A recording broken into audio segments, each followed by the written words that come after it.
Alafia, I'm Dr. Gloria Lattimore, Peace Editor and Publisher of Mo Better News. And today we are here to have a discussion, in fact, to do a little praising of our mothers and our fathers. The title of our program is Honor Thy Mothers and Thy Fathers. And I have with me today Bhagwan Afrika of the House of Ra, and Dr. Elkin Setoli, Professor of Inner City Studies Education at Northeastern Illinois University. I have invited both of these people to be with me for this discussion because they are both my mentors. Bhagwan Afrika is my spiritual mentor, and Dr. Elkin Setoli was my intellectual mentor when I was working on my master's degree at Northeastern Illinois University. I have also invited them because of their special interest in the preservation of the African family and of the traditions that has traditionally kept that family strong and intact. We know at this point in our development that we are suffering from an attrition in the African family, and what we want to do is to look at where we were, to look at where we are, and to possibly suggest ways that we can restore ourselves to our traditional greatness. First of all, I'd like to greet Dr. Elkin Setoli and like to ask him to bring us greetings from his president, Nelson Mandela, and tell us something about what he does. Very good. Thank you very much. Greetings from President Mandela, the first black president of South Africa. He has a good cabinet. I've just looking at it. There are many great men serving under him. We have never had a black government in South Africa. We have it now. We are going to discuss the African family because Africa is a very important country in the world. We have an African family in South Africa, the Zulu, the Xhosa, the Swazi, the Ndebele. All those ethnic groups have kingdoms, have great leaders, they have kings. Probably people have just heard of Shaka Zulu, but there is also the kingdom of Monomotapa. There are many other kingdoms, kingdom of the Swazi. I come from the kingdom of the Zulu. Our present king, Zwelithini Zulu, is the 8th king after King Shaka. There were other kings, his great-grandfathers, Dingane, Cetshwayo, Dinizulu. Dinizulu happens to be the grandfather of Chief Mangosuthu Buthelezi. This daughter of King Dinizulu gave birth to Chief Mangosuthu Buthelezi. And we go down the line, and every ethnic group has its family. I am a Setoli. I'm related to every Setoli you will find. We trace our relationship from a common ancestor. You will never find a Setoli saying, I'm a Setoli, but this one is no relation of mine. Like I hear here where somebody says, I'm a Kennedy, but no relation to President Kennedy, no relation to Ted Kennedy, because we trace our relationship to a common ancestor. I'm a Setoli. I am Baba Setoli because I'm a father. I have children, and those children call me Baba. And I called my father Baba. And my grandfather, Baba Mkhulu, which means great father. And I have many other fathers. My father's brother is my father. He's not my uncle, he's my father. Your father's brother my father's is brother your father. Is my father. And my father's sister is my father. Your father's sister is your father. My father's There are sister. female fathers Yes. in your tradition. She is Babegazi. Baba is my father. His brother is Baba, same term, and his sister is Babegazi, which means female father. And my father's brothers' children are my brothers and sisters. Not your cousins? They are not my cousins. Your They're father's brother's children are They're- your sisters and brothers. Yes, my brothers and sisters. And Your we're- father's sisters' children are also your sisters and brothers? they're my cousins. They are your cousins. My first cousins. Your first cousins. Those are my first cousins. This gets complicated after a while. They're my first cousins because we share their mother, not their father. All right. So, on the other side, when we get to the mother's side, I have cousins too, my mother's brother's children, but we share their mother. All right. And not What their is your mother's brother? If your father's sisters are your father's, then what are your mother's brothers? My mother's mother.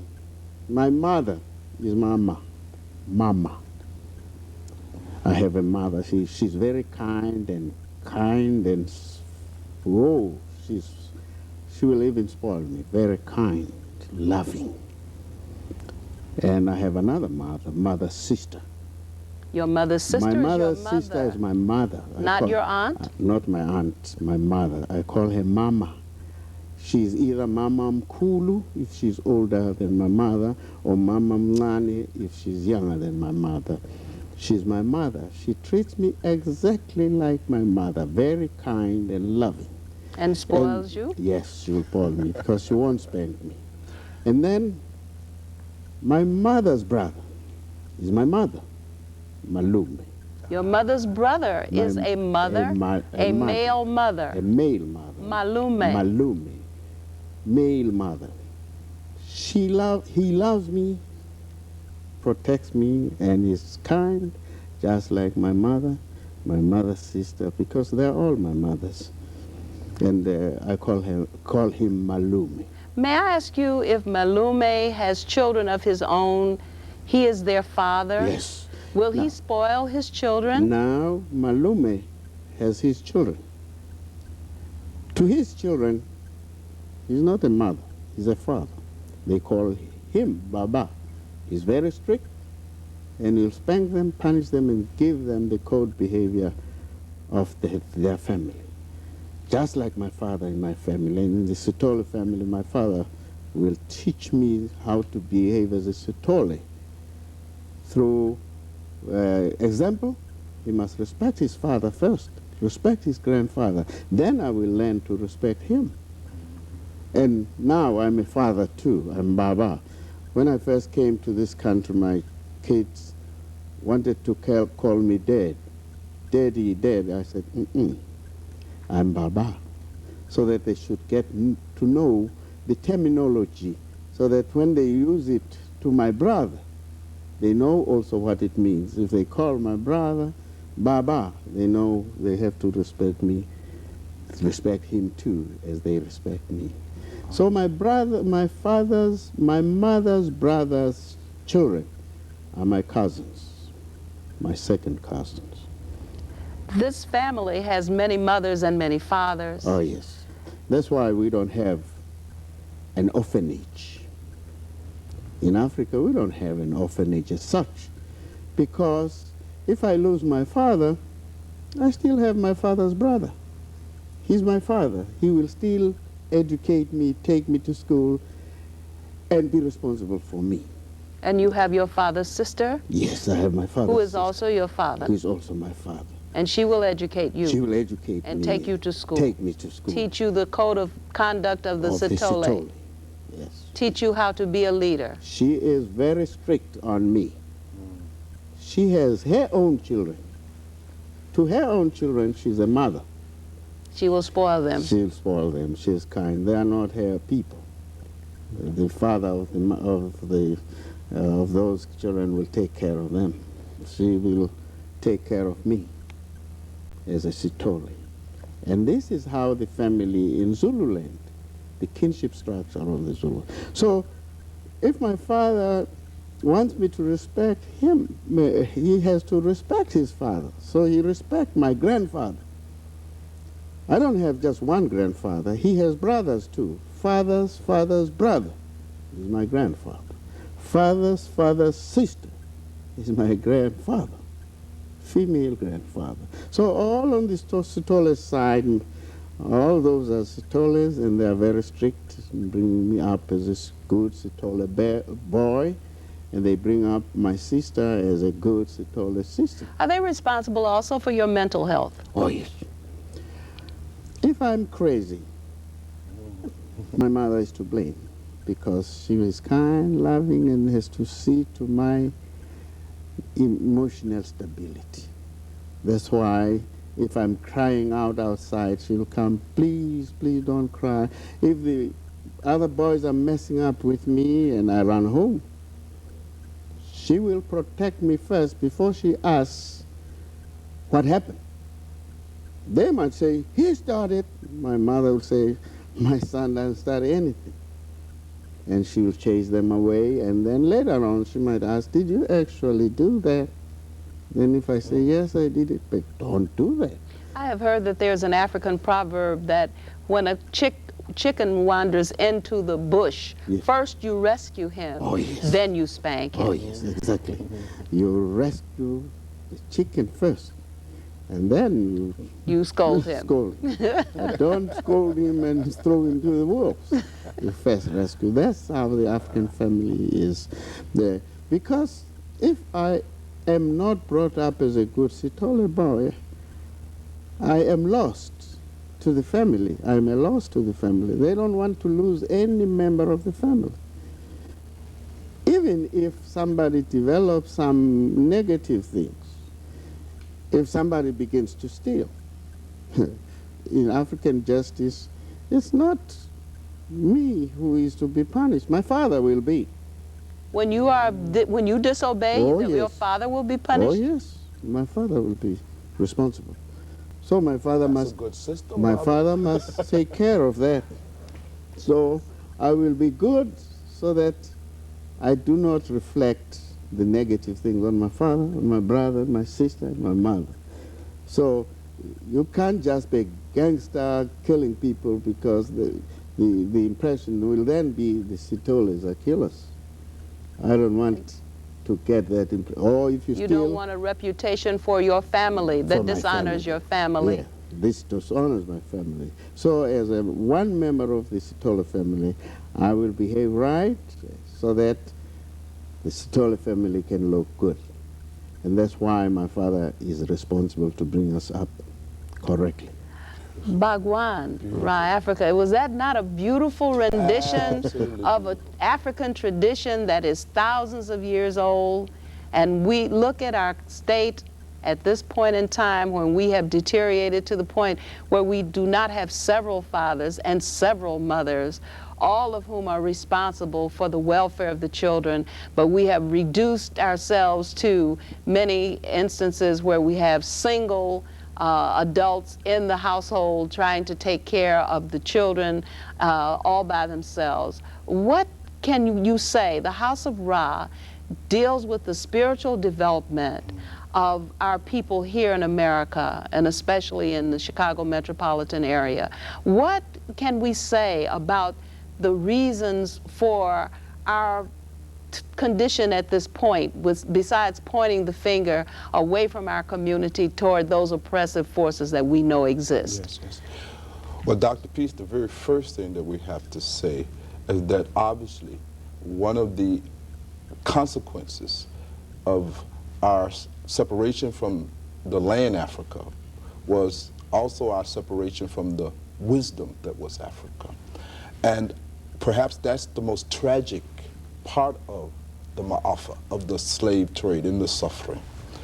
Not to discount or minimize the physical horror of slavery, but when one is separated from a kind of spirituality that Baba here has illustrated that exists among KwaZulus and many other tribes and many other ethnic groups throughout the continent, then we get a glimpse of how much we have really lost. And as you pointed out, that it is the case in our communities today that it is the absence of this kind of ista, is the word our Dravidian ancestors used for this kind of ideal that informs our model of what constitutes family. It is because of the absence of this understanding and this model that we are experiencing not just black on black crime with a casual person who simply happens to be in the wrong place at the wrong time, but brothers killing brothers, biological brothers killing brothers. So it tells you how much in need we are of the resurrection and the Of our African re-education traditions. of this great, tremendous spiritual system on which the family were based. And Dr. Peace, make no mistake about it, that what Baba Setoli has shared with us is a spiritual system that manifests itself in the form of a family. That same spiritual system, when it impacts in other institutions in African culture, original culture, will give you a different kind of government. And a different kind of commerce. Education, a different kind of commerce. It'll give you all of those Nguzu Saba. All the institutions will be predicated on the same model. Will be predicated on the same model and informed with the same level of wisdom, you see. And so if there's anything that can help heal our community, then it is this kind of knowledge that Baba Setoli here is sharing with us. And of course, to just illustrate how many ages separates us from that time and this time, most of the people in the audience that is listening to this program is still having a problem trying to process it. They weren't able to follow him because they cannot process that. How can it be that your uncle is your father? They don't understand that because they have been conditioned, you see. Because we have the nuclear model of family. Yes. We have mother and dad, Dick and Jane, Spot and Puff, Absolutely. and Sally. But then you have to start remaking the family by finding the big brother or the Boy Scouts to reinforce it by other means from outside, and you have a big brother syndrome. So you have parent surrogates. Yeah, Is that what you're parent saying? surrogates. Okay. The teacher is in many cases a parent surrogate, Yes. even if the teacher does not choose to be one. Yes. In fact, Dr. Peace, this is one of the great crises that the educational system has come to.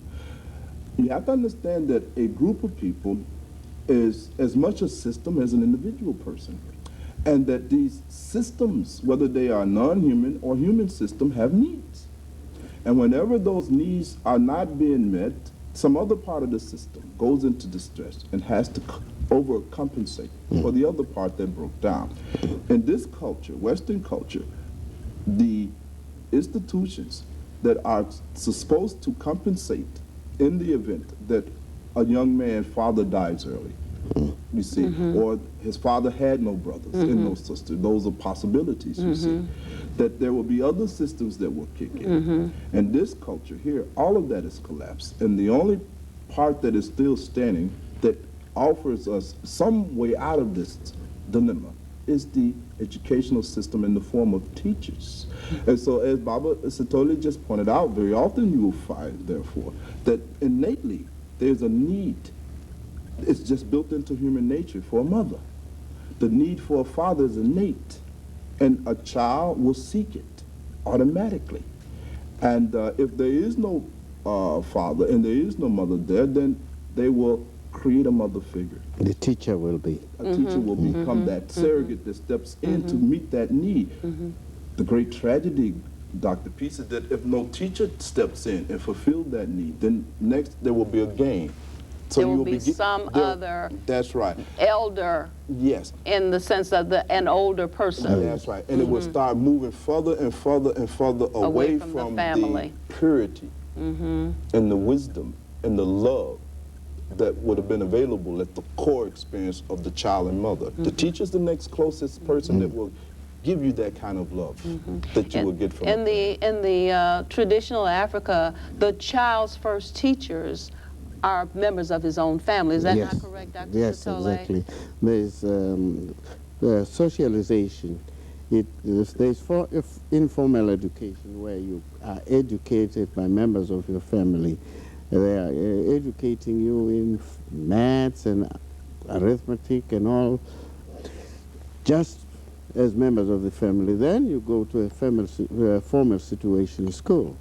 But they never cease to educate you if they continue to be your teachers. I remember that you told me that when you came first to America to study and wanted to bring your children to America along with your wife after Yes. you were here, that your mother said you might not bring the children. She would not allow you to bring your children. How did you allow your mother to make decisions like that for you as an adult Yes. father?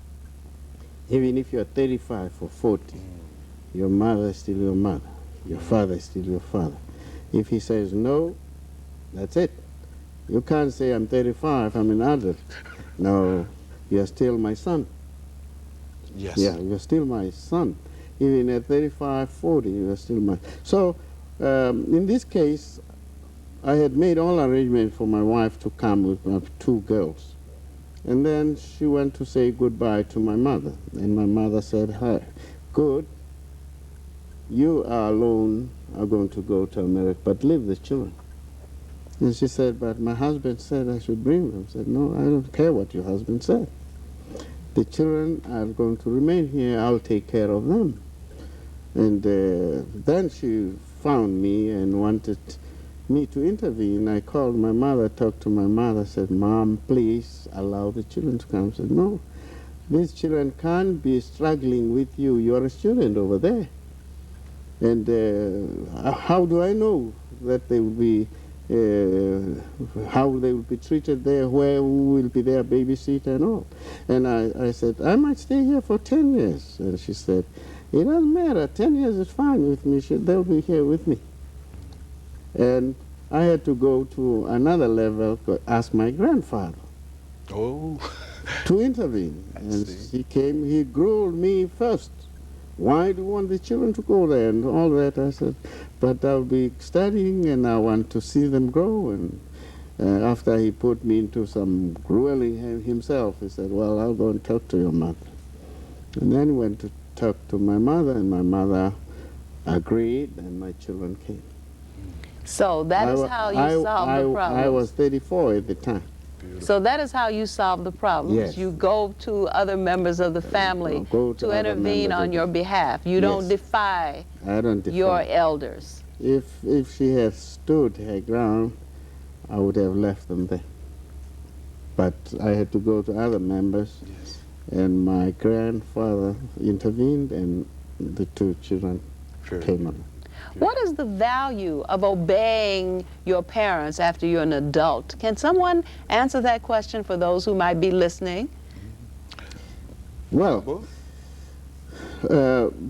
people say the Bible said, obey thy father and thy mother so that you can get this. But all societies say, if you obey your parents, because they are wiser than you will benefit from their wisdom. And that's why if you obey your parents, you already have an input that they already had. You don't need to be 35 to benefit from somebody who is 35 when you are 16, because they already... So that principle of obeying your parents is a universal principle. Some defy it because they develop other principles along the way, and then it causes problems later on when they have to replace, where that respect of parents tends to be disrespect of everything. If you disrespect parents, then you disrespect institutions. You disrespect the church, you disrespect the school, the principal, and at the end you have to bring guns to bring discipline in school. And metal detectors and security guards. Metal detectors. So and police. The ultimate consequence of the failure to develop this capacity to obey is the police. Yeah. It's interesting that Baba pointed out very obviously one of the first benefits of obeying thy mother and thy father, in addition to your long days, and having the benefit of their higher knowledge, their experience, you see, that can save you a lot of unnecessary trial and error. The other benefit is directly related to the spiritual nature of the relationship. It's interesting. This act of obeying actually becomes, Dr. Peace, in its final analysis, a spiritual practice. Because what happens is this, is that when you are obeying your mother or you're obeying your father, or any of the people who are symbolic to your mother and father, or any of the institution, what it causes you to do, especially if there's some resistance, is to move outside of the narrow confines of your own likes, dislikes, and preferences. These likes and dislikes and preferences are reflections of being rooted in your lower nature, you see. And this opportunity to obey, this opportunity to obey. That's right. And this additional pull of their love for you helps you to raise above the narrow confines of your own likes, dislikes, and preferences. And you have to remember that in ancient times, not just in African culture, but in all cultures, and probably because African culture informed all of the culture, that you will find one of the fundamental definition of spiritual growth is development of the ability to function outside of and beyond the narrow confines of your likes, your dislikes, and your preferences. And the ideal was that a child and a mother and a father is an ideal school. Configuration. It's a school to learn this in.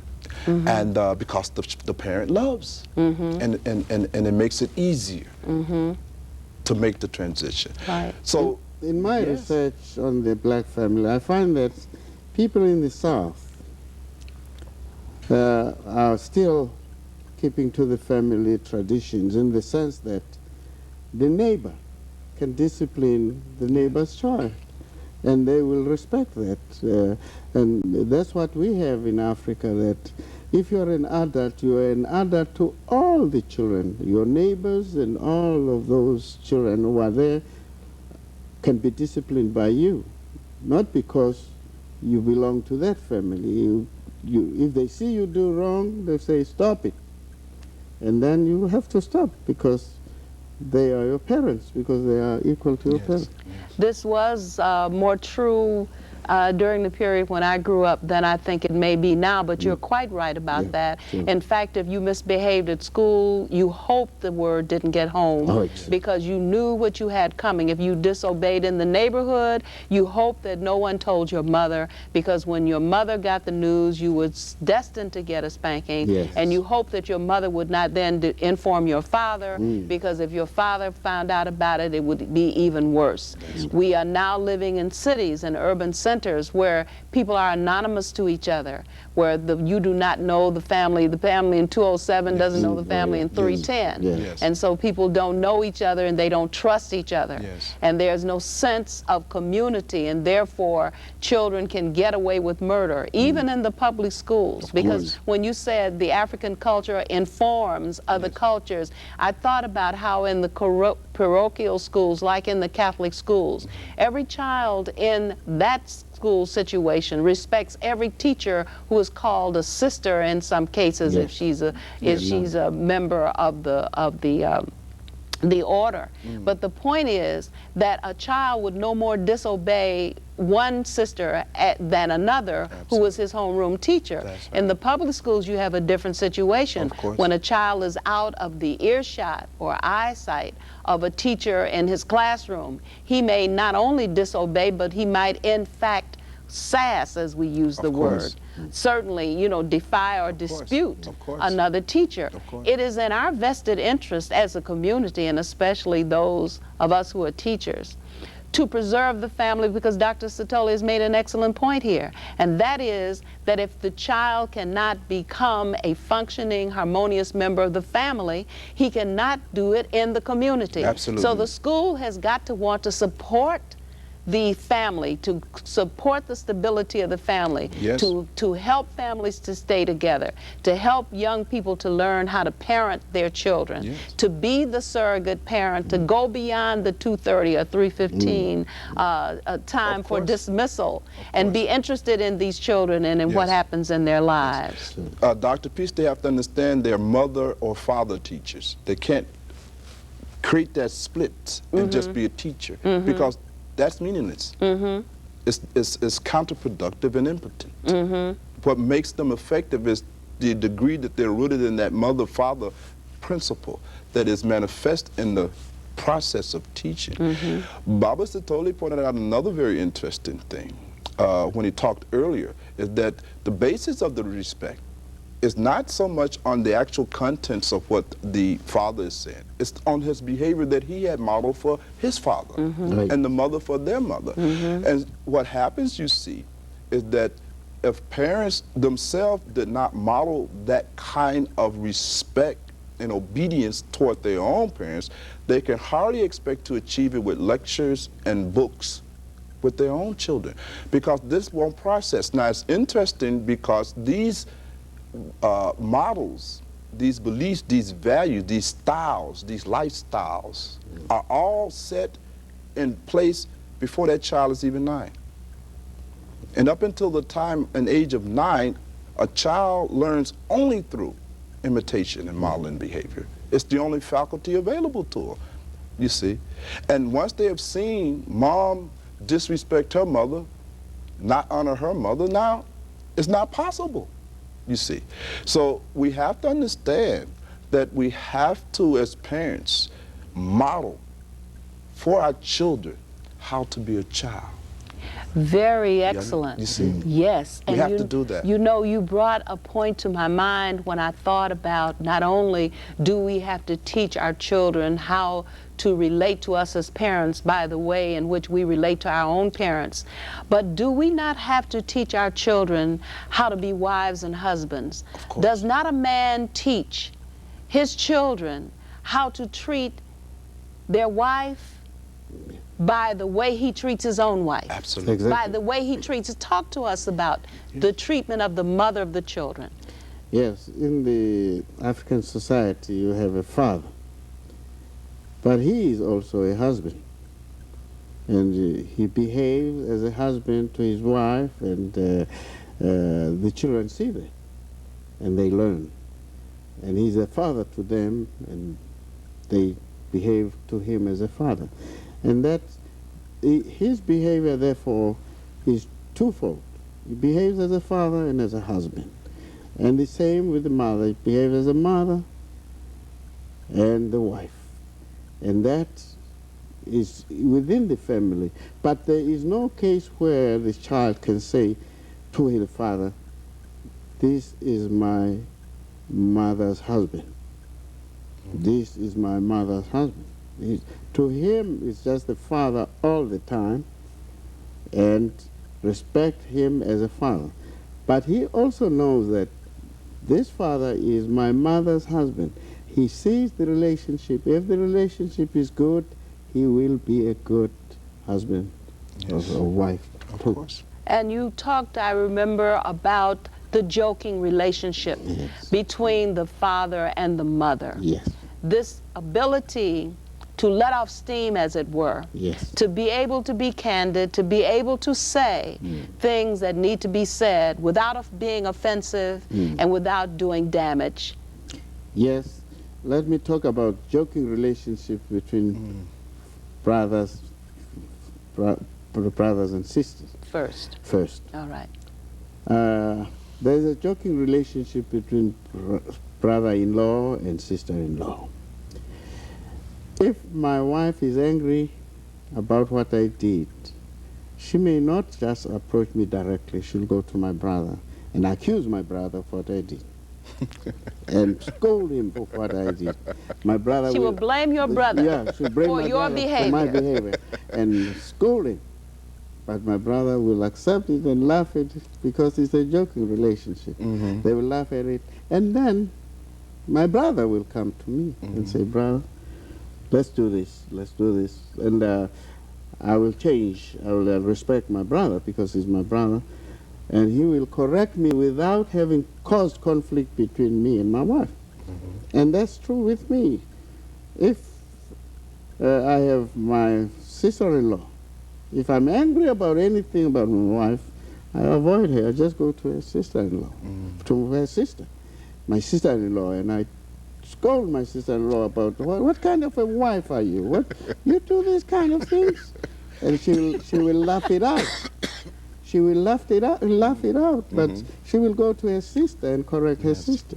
Yes. And eventually, whatever I was complaining about is corrected without having had to fight it.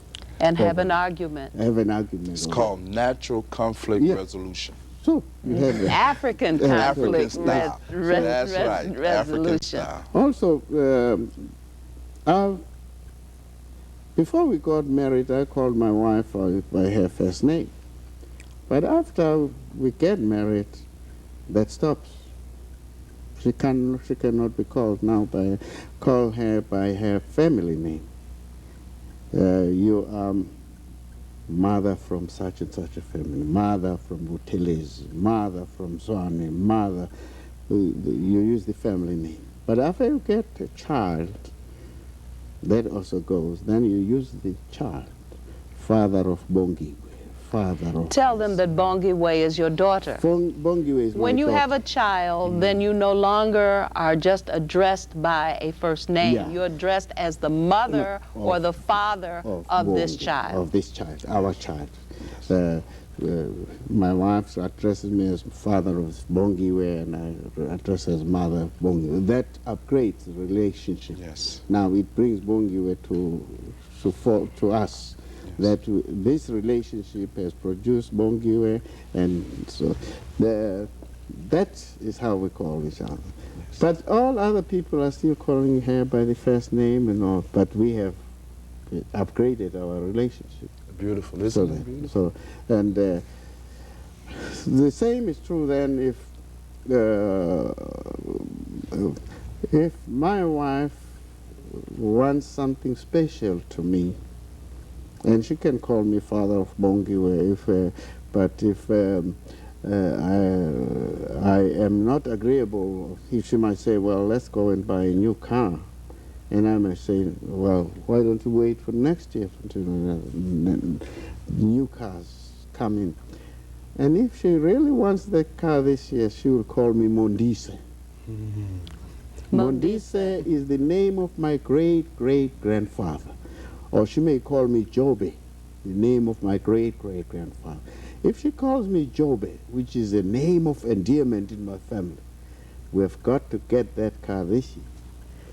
And that car will come because she respected me and used the name of my dear great-grandfather, and therefore we will get that car.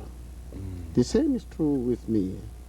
If I wanted something to be done and she didn't want it, I can call her great-grandfather and say, but please, Shenke, let's get this. And she will accept because I'm now using her great-grandfather's name. And those names are avoided. You can't use them every day because they will lose their meaning. Effectiveness. Their effectiveness. Yes. You use them specifically when you need them. Yes. And Mondise, Jobe, so all those are terms of endearment, but they are great-great-parents.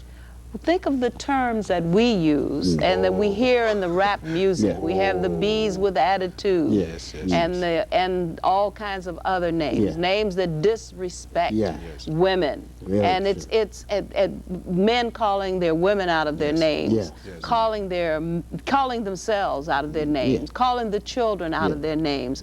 No avenues, no creative ways for conflict resolution. And I know the Bhagwan, that you are a part of the anger clinic, and I know that conflict resolution is your expertise. Sure. What about conflict resolution in the circumstance that we find ourselves where there's so much hostility among us? Well, of course, Dr. Peace, one of the first things you must realize is that a lot of that conflict has this origin in the language that we use when we talk to each other. Language that does not connote tenderness, endearment, affection, love, respect. That language has a counter effect on the person on the other receiving end of that.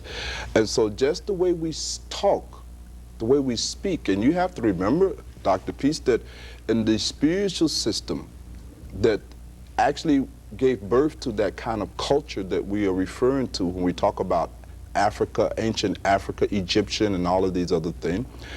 The spiritual system that developed that kind of mindset has, as a part of the training, rhetoric.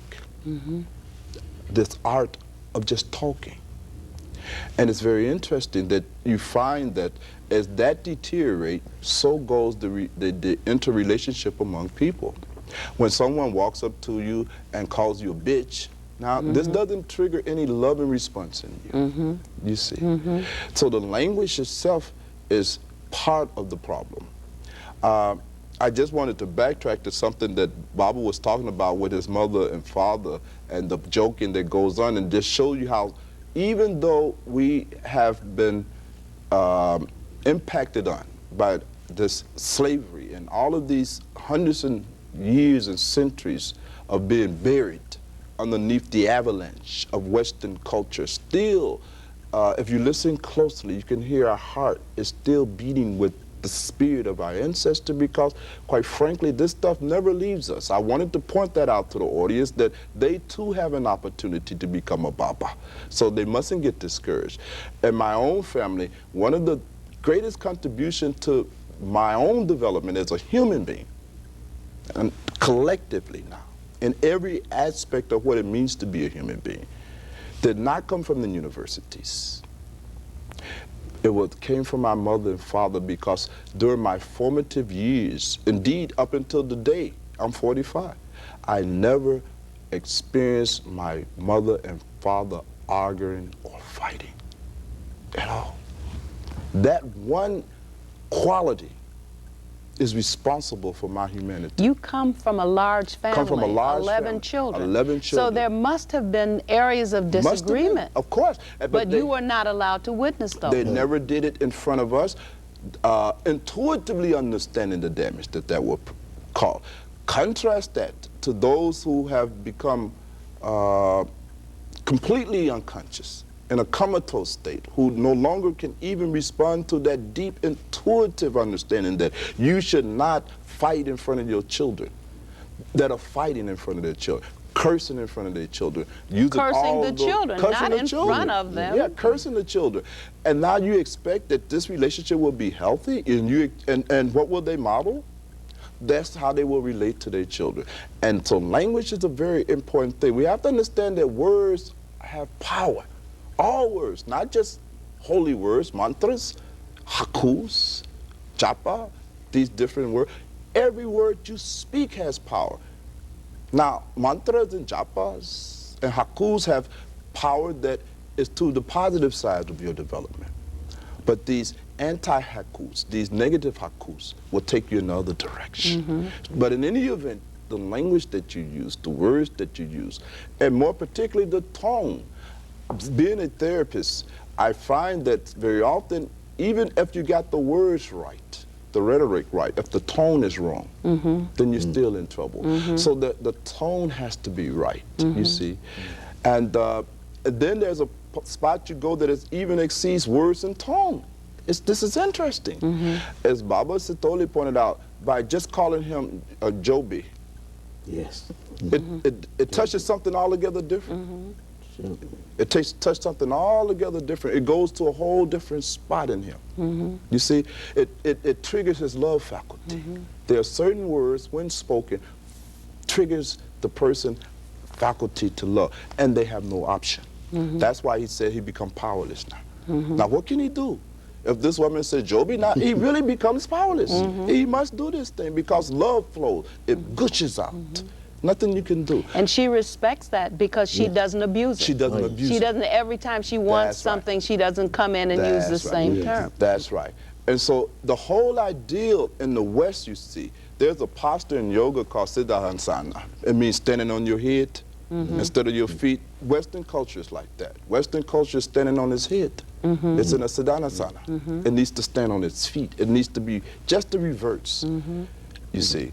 And certainly since we can't wait on Western culture to shift, because quite frankly, perhaps the illness is pathological and built into it, as people of African descent, it is comforting to know that we have buried in us the capacity to restore this kind of art. Exactly. For one thing, here in the city of Chicago, we have Dr. Elkin Setoli, Yes. who's teaching, who is my colleague at the Center for Inner City Studies. We both teach in the Department of Inner City Studies Education, where this kind of knowledge is made available. And then we have you with the Anger Clinic, and of course with the Sunday discourse that you offer at Kennedy King College, the spiritual discourse. So there are avenues to our restoration. You know, we're not just sitting here having an armchair discussion about these things, but we actually try to implement them in our lives, and we try to disseminate them to other people, because we are in a sorry state as a people, and our state is deteriorating. And it's interesting that we have one day a year on which we celebrate our mothers, one day a year on which we call Father's Day.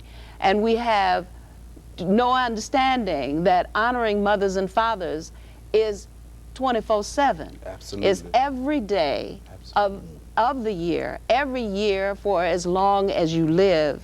And so we need to get that in perspective, and we need to also understand that as adults in the community, we are responsible for all of the children in the community. They are all our family. They are all our children. And we have a responsibility for their development, and we must assume that responsibility without somebody having to come and ask us. Absolutely. Why is it that we don't do that? Why don't we just naturally assume that we have? I think the teachers who succeed in the classroom are the teachers who regard their students as their children. Absolutely. In fact, I'm finding that to be more the case. I do a lot of workshops with the Board of Education, particularly focused in on training teachers, because as I mentioned earlier, the teachers are the key. In any culture, if the teachers, so go that culture. Nothing can stand without them.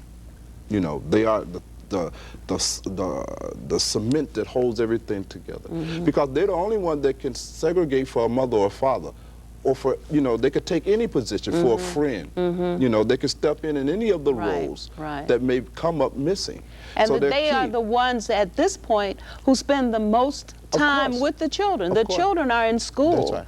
5 hours a day at least from the time, well, some of them go to nursery school very early. So the children spend a lot more time in a relationship with their teachers than they do in a relationship with either parent when parents work. And Dr. Peace, at a time when they are forming their own worldviews, at a time when they're shaping and forming their own philosophies and their own belief system, at a time when they are modeling, at a time when their rational faculties is not yet in place, their imitation is indiscriminate, you see. And to be in the presence of a teacher who is modeling what she's trying to teach is very important. And you mentioned earlier that all of us have a responsibility, and the way we can fulfill that responsibility, all of us is not going to be a Malcolm X. All of us is not going to be a Martin Luther King. We won't Or have Mandela. Or Mandela. You see, but that doesn't make us less important than a Mandela, or less needed than a Mandela, or therefore even less impotent. What we do directly impacts on the rest of the community as well. You'll be surprised by your modeling the behavior that is appropriate in relationship to your friend, in relationship to your neighbor, in relationship to your wife, in relationship to your mother, your father, etc. That is the greatest contribution that you can make, is to be that thing. To be a real model. To be a real model, to be a real human being, and that ripple will flow. And that's what teachers do. You see, almost every one of us sitting here today probably was impacted by a teacher somewhere. Well, you know, I think that when we talk about honoring mothers and fathers, that we ought to understand that teachers are naturally a part of that group, that all adults are part of that group, no less than the biological mothers and fathers. And we must also remember that because you don't have biological children does not mean that you don't have children. If there are children in the community, they are your children. They do not have to come from your loins to be your children. But I think that we've done a good service today, because what we want to do is to raise the level of awareness of our community toward the model, the African model of family that was so inclusive. I get offended when I hear the term extended family, because the African family is not an extended family. If the European family begins to add the sisters as mothers rather than aunts, the brothers as fathers rather than uncles, then it will be an extended family. But when you have a family model that already includes everyone in the community as a parent, if everyone in the community is a part of the family, then you don't call it an extended family. What the nuclear family needs to be recognized as is a dwarf. Yes. It is a miniature version of a version of family that is without some members that ought to be in place. Dr. Peace, it is a contraction. That's right. Yes. That's right. It's an abbreviation. An abbreviation. It's an apostrophe. Yes. Right. That's what right. Is. And the African model of the family is a model that we need to seek to put in place by making certain that we understand that it takes a whole village to raise one child, and we have some dysfunctional, disabled people in the village at the moment, which we need also to try to uplift. Right. And we need, of course, to uplift ourselves and not get so self-satisfied that we think that we have all the answers and all the other people don't have any answers and are doing everything wrong. I think in these final few moments, I would just like to thank you very much for participating on this program, Honor Thy Fathers and Thy Mothers. And I would hope that this program would be shared. I would hope that we have given some insight that would be pursued. I don't consider this one program as being revolutionary. I think that we have touched on some good things. When Dr. Setoli started to talk about names, the different names by which you are addressed at different stages of your maturation, I almost asked him to tell us his name, but I knew that if I asked Dr. Setoli to give us his name, that it would take the entire radio, the entire program for him to be able to give it. But could you give us a little bit of your name, Dr. Setoli, so we will, and would you tell us just in briefly why there are so many names in your name? Perhaps that may be all the time we have, but I'd just like you to say something about that. My name is Tamsang, which means a gift. Tamsang. When a child is born, when the mother is expecting a child, she will always think, what name will I give to my child? What name will I give to my child? Not only the name, what song will I give to my child? What song will I sing to my child? What song? She will have a song, she will have a name, and this is the name my mother gave me. Elkin is the name that I was given to go to school because the missionary did not accept our African names in school. So we were given Elkin, James, Horace, and all those names. But our names are Tamsanga, Vusmuzi, Setoli. My son was born in Chicago, but his name is Uchozanul Bovanul Dagandaganuko Mundol Mantinyanul Bugumtul Metimsegatizomakalu Musgantipind. That's his first name. The second name is Fiso Sendot, and so on. But when he went to school, the teacher said, oh, it's too long. We'll just have Josana. So that's how our names are. The name describes you, who you are, where you come from. Just by looking at the names of the people in Africa, you can tell the events that took place at the time. If you were born during the time of the floods along the Mississippi, your name will reflect the flood at the time of your birth. If you are born at the time when Mandela assumes presidency of South Africa. What names may we look for now? Well, that's interesting. Oh, yes, sure. There will be children born, and they will have names that reflect Mandela. One name is Nkululeko, which means freedom. There will be many children born in this era called freedom, Kululeko, N-K-U-L-U, L-E-K-O, Kululeko. There will be many names. And then if they're female, they will be Nonkululego. If it's a man, a boy, it will be Nkululego, and female Nonkululego. If you look at any African name, it's the same name. Then if it's a female, it will start with no, like Nomalizo, Nontantla, and all of that.